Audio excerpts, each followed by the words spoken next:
Thank you very much, Program Director and District Champion of Uku, and of course the Provincial Champion who's just been here.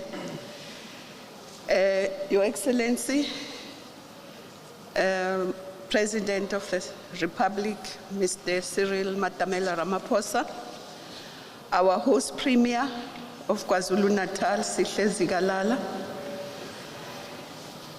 the representative of the Premier of Eastern Cape, the Cabinet Ministers and Deputy Ministers who are here, MECs present, the Acting Chair of the National House of Traditional Leaders, Umama Mhlawula, Nkosazana Mhlawula, the traditional leaders who are here, provincial chairs of the provincial houses, business and investment community at large, directors general, heads of departments and public entities, members of the Fourth Estate, ladies and gentlemen. Mr. President, if ever there was a doubt on the veracity of the Cabinet decision to bring development to the Eastern Seaboard, the resounding and overwhelming support we have received in the past months has reignited and confirmed the correctness of that decision. We've had consultations with various stakeholders, the kings of the area, Amakhosi, Izinkosi, business chambers, private sector, investors.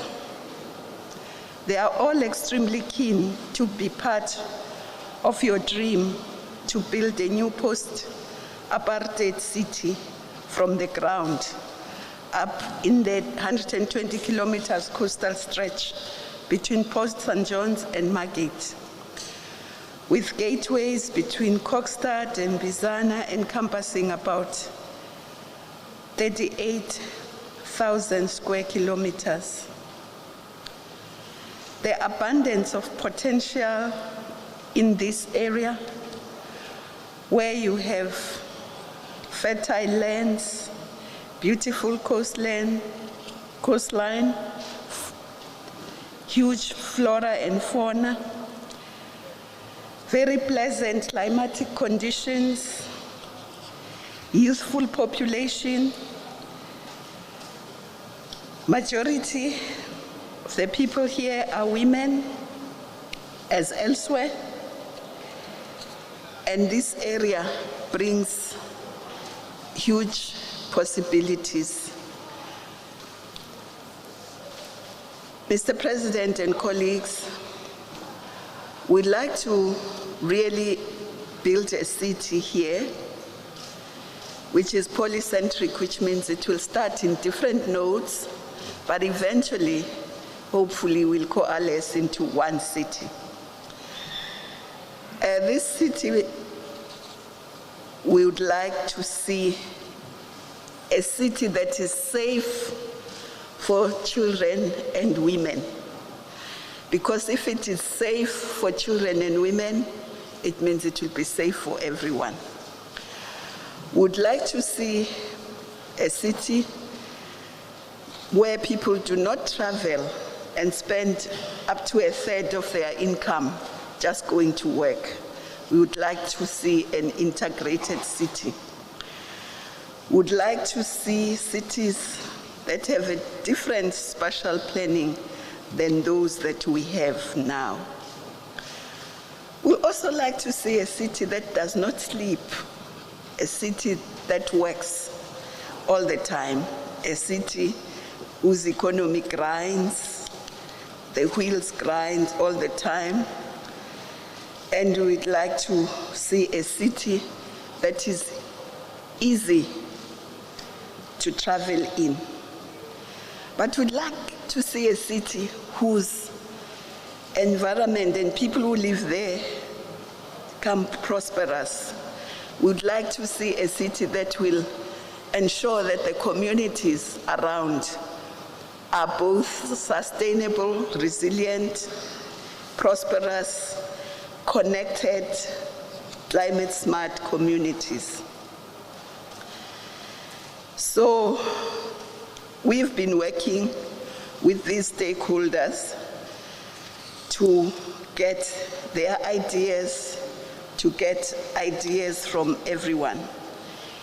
But Mr. President, the people we have not gone to are the communities, because we didn't want to go to the communities with different voices. We wanted to go to the communities when we have consolidated and go there and speak in one voice, whether it's the kings, Amakosi, whether it's the provincial, whether it's the local government, whether it's national departments, whether it's business. We all want to go to our communities, just speaking in one voice. So this is, yesterday, Mr. President, we met with traditional leaders and business, just as you have done this morning, meeting with traditional leaders, kings, the two kings, and the other traditional leaders in Nkosi. And we also met with business. And of course, the two provinces were there, the two MECs for COGTA were there, and the officials from the two provinces. And there were a few things that they said we should say to you, Mr. President. One, the issue of skills revolution. The young people in these areas are not employed, are not in training, and are not in school. So the majority of them are at home. So they need to be skilled. And I'm happy that just immediately behind me is the Deputy Minister of Higher Education. So we have to work with the SETAs, we have to work with the FETs, we have to work with everyone, with the investors, with business, to ensure that these young people are skilled. Besides the engineers that are at universities, we need technicians, we need artisans, but we also need to give these young people space to innovate, space to be entrepreneurs, space to form co-ops and participate in the building of this city. And of course, when we say young people, the majority of these young people are also young women. So women must not be left behind in all this. And of course, they also want to see development in all its forms. And the private sector said they are willing to participate, and even in developing some of the targeted skills that may be needed.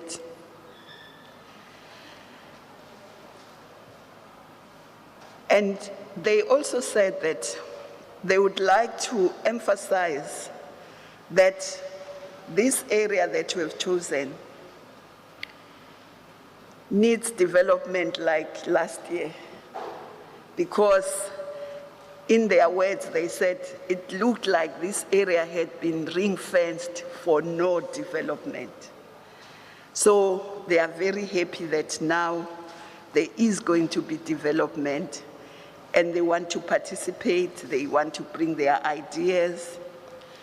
And of course, they were even more excited that we're doing this in the context of the district development model, because everyone will be there.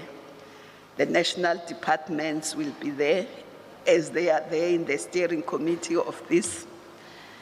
The provinces are going to be there. The local governments are going to be there But more importantly, business is going to be there, the private sector, civil society, religious, all the stakeholders are going to be there because they are part of the district development model. The District Development Forum has all those elements. And so they are supportive, and you heard the traditional leaders this morning, so I won't go into that. They are also happy that the bridges are being built, but they also said, you know, they've been involved here in what they call the green gold, cannabis and hemp. So they would like to see it developed, processed into its various components, but they don't want to be left behind. They don't want now big people to come and start putting up factories and growing cannabis and leaving them behind. They want to be part of it. They want to be part of everything, but they asked us to say, can we just fix the road R61? So those are some of the areas that they touched on, but they also touched on the fact that this area is very rich in our historic heritage. A lot of our heroes come from this area. And so they would want to see that come alive. And they would also want to see their cultural heritage becoming part of the city, cultural tourism and other areas. Of course, they want to see the sea being used as it is, a big economic frontier. So these are some of the things that they raised, but they also said to us, people who have traveled here would attest to the fact that there are big spots where you can't communicate. There is no network, there is no connectivity. So they would like connectivity to be improved. And indeed, we all agree with that. So, and of course, I will not say what they said to yourself this morning, but I just wanted to raise some of the issues. And of course, they also said that they hope as we build this city, we'll be transparent in who does what, how much it costs, and there will be no one who will say what is in it for me. Everybody will be working with the idea of ensuring that we're working towards a better life for all, as the district champion said. So, President, I thought I should just share some of these with yourselves. And of course, the business people made some pledges, but they did also this morning, so I will not go there. I will leave that. But we are just very happy, Mr. President, that today you are here.